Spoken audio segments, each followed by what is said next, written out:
અમેરિકામાં રહેતી સુરતની 27 વર્ષીય એનઆરઆઈ યુવતી ડોક્ટરને બ્લેકમેલ કરવાના કેસમાં આરોપી ઝડપાયો। 2019માં અમેરિકામાં ડોક્ટરનો અભ્યાસ કરવા માટે સ્થાયી થઈ ગઈ હતી। સોશિયલ મીડિયામાં ડોક્ટર યુવતીને યુવક સાથે મિત્રતા થઈ હતી। ત્યારબાદ પૈસાની અગવડતાને લઈને યુવતી પાસે ઉછીના પૈસા માંગ્યા હતા। શરૂઆતમાં યુવતીએ અભ્યાસમાં મદદના નામે તેને પૈસા આપ્યા હતા। પ્રેમ થવાને કારણે માનસિક યુવકે યુવતીના ન્યૂડ ફોટો મંગાવ્યા હતા। મિત્રતામાં મોકલેલા ન્યૂડ ફોટા વાયરલ કરવાની ધમકી આપીને 1.89 કરોડ રૂપિયા પડાવી લીધા હતા। દેશમાં પરત ફર્યા બાદ પણ આરોપીએ બ્લેકમેલ કરવાનું ચાલુ રાખતા આખરે યુવતીએ ક્રાઇમ બ્રાન્ચમાં ફરિયાદ નોંધાવી હતી અને ત્યારબાદ ફરિયાદ દાખલ થયાની સાથે જ પોલીસે આરોપીને ચેન્નઈથી ઝડપી પાડ્યો હતો।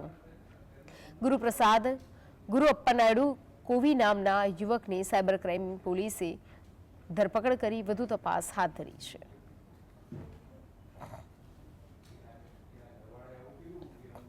એક દીકરીની ફરિયાદ મળી હતી જેની અંદર એની સાથે સોશિયલ મીડિયા ઉપર ફ્રેન્ડશિપ કરીને એક કોઈ અનનોન વ્યક્તિએ એના ફોટા મેળવીને દીકરીને બ્લેકમેલિંગ કરીને લગભગ આશરે 1,89,00,000થી વધુની રકમ બ્લેકમેલિંગ દ્વારા પડાવેલ હતી અને દીકરીને ધમકી આપેલ હતી કે જો તું મારી વાત નહીં માને, મને પૈસા નહીં આપે તો તારા સગા મિત્ર મંડળ જે બધા છે એ બધાને તારા ફોટો વગેરે હું મોકલી આપીશ।